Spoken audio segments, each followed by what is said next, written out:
welcome back to 24 Days of Leila Land. Thank you very much for joining me. Are you all having a lovely day? I really hope you are, and whatever you're doing, I hope you're staying warm because it's that cold, I can't even speak. It is freaking freezing where I am. Oh god. In fact, I wish it was freezing. That would be about 6 degrees warmer. Ugh, so cold. Anyway, right, today I wanted to have a minute to have a chat with you and just calm everything down as much as I can calm things down.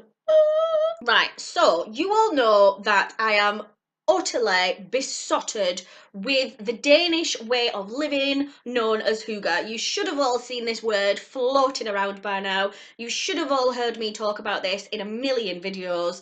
I love hygge. I absolutely love it. And I just wanted to briefly touch on what hygge is and how to incorporate it into the Christmas season, not only to help you enjoy it a little bit more in terms of having your comforts and your indulgence, but in a more kind of therapeutic way, and to try to use it to help relieve any stress or frustration you're feeling at the moment, because I know that people don't get as excited as me at Christmas, but I also know it can be a very stressful, very, very challenging time for a lot of people. So I just wanted to have a chat with you all really and try to help and try to give you a couple of ways of making that feel a little easier, if that's all right. Obviously, I'm known for being very upbeat and very giddy. It's just how I am, and a lot of people who have maybe just recently got to know me might assume that's just me and I've never had anything to deal with and I just breeze through life in a really good mood. I do now, however, this was a specific choice I made. I have had a very interesting life, shall we say. I've pretty much been in most situations.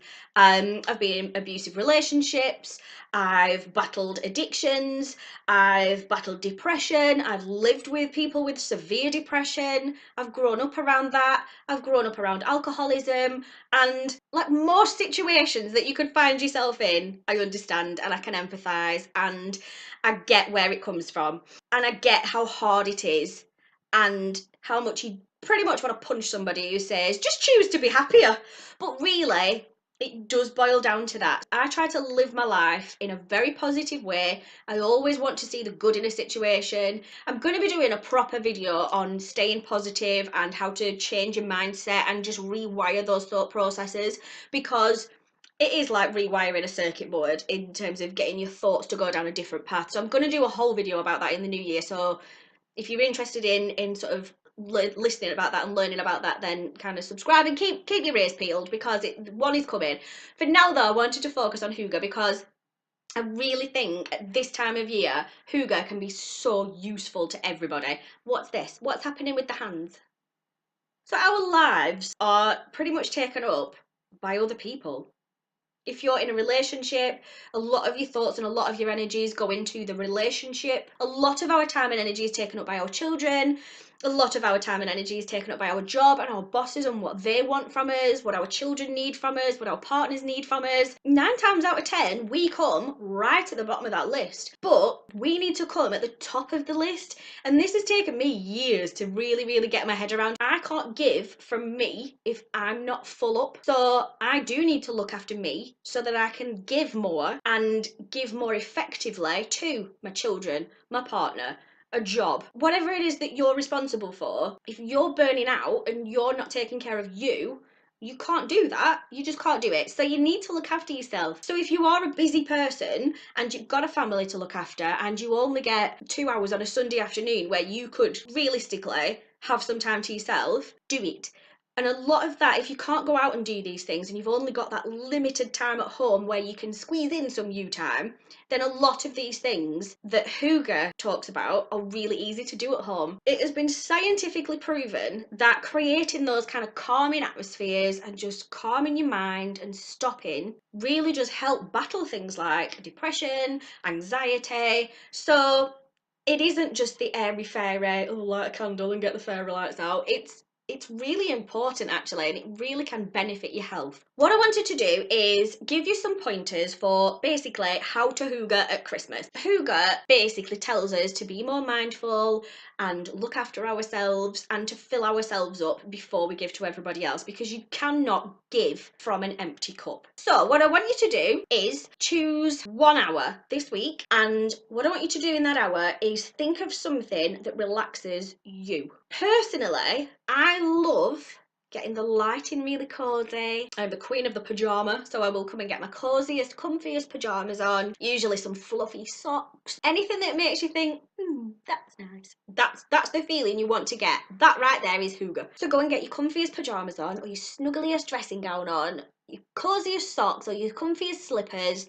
Get your hair up in a bun or take your hair down, whichever way around it is, because I know that some girls wear their hair up all day, and for them in an evening it's bra off, heels off, hair down. I know lots of girls have their hair down and styled, so when they get home it's bra off, heels off, hair up.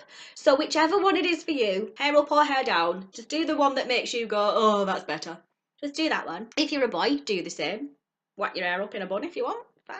Then I want you to light some candles. They don't have to be scented candles, but trust me, candle light, beautiful. It's more about the ambience and the glow from the candle and how it makes you feel as well. So if you've not got a scented one, that's fine. I mean, go and buy a pack of tea lights. You can usually get those for like £1, can't you, in the local supermarket. This all depends on you. So I'm going to give you some ideas of what activities you can do. For me, it would be something like colouring in your favourite film, your favourite DVD, or something that's on Netflix. Turn your phone off, or at least put it on silent. I will allow a silent phone and not a totally off phone in certain situations. But try and turn it off if you can, just for an hour. Go and make yourself your favourite hot drink, not the cup of tea that you've had 15 of already that day, your absolute treat hot drink. So for me, it would be, I mean, I drink hot chocolate regularly because I don't drink tea and coffee, but on a Sunday evening when it's my time, or when it's our time to kind of relax and get our hygge on, I will go and make a hot chocolate and I'll put marshmallows and sprinkle some Cadbury's flake on the top of it. So it just makes it a little more special. It's not the standard thing that I'm doing all the time anyway. Whatever your, oh, I love those kind of drink is, go and get it. Preferably a hot one, because that is really soothing and calming and cuddly and nice. Then I want you to go and get your favourite snack. I don't care if you're on a diet, it isn't going to kill you. It's really not. I mean, moderation, people, come on. So we've got our snuggly pyjamas on, we've got our hair up or down, whichever's the most comfortable,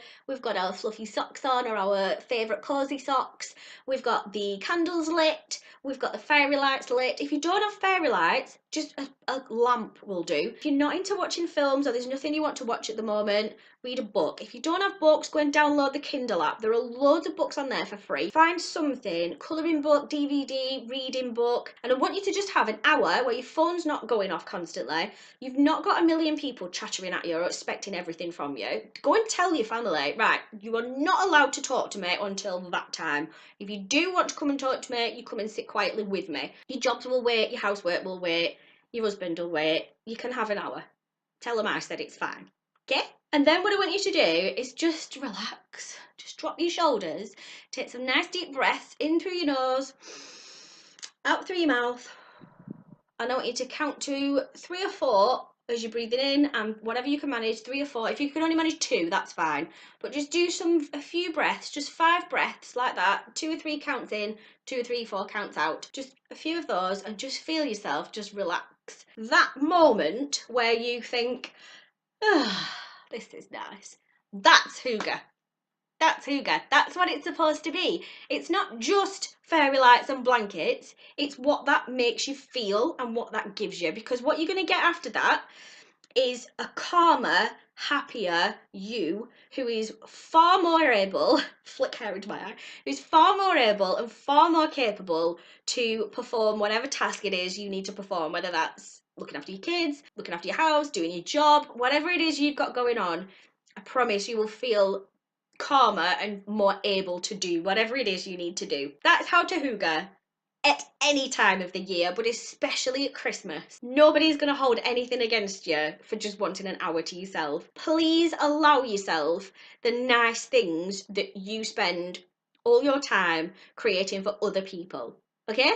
turn it back on yourself once in a while and give yourself that time and that energy, because you are absolutely worth it, and you are absolutely definitely worth it at Christmas when you're going 100 extra miles to make everybody else happy. Tell them Leila said so. Alright, so I really hope you've enjoyed that. It was just my little spin on how to feel a bit calmer at Christmas and how to just look after yourself a little more. I hope you got some inspiration and some nice ideas from it. I hope you got a bit of motivation from it and a little bit of encouragement in you being the wonderful you that you are. And I really hope that you are looking forward to tomorrow's video, because I very much am. Thank you so much for watching. Thank you so much for subscribing and for chatting with me and just being the best audience ever. I love each and every single one of you. Have an amazing day, and I will see you again tomorrow. Bye!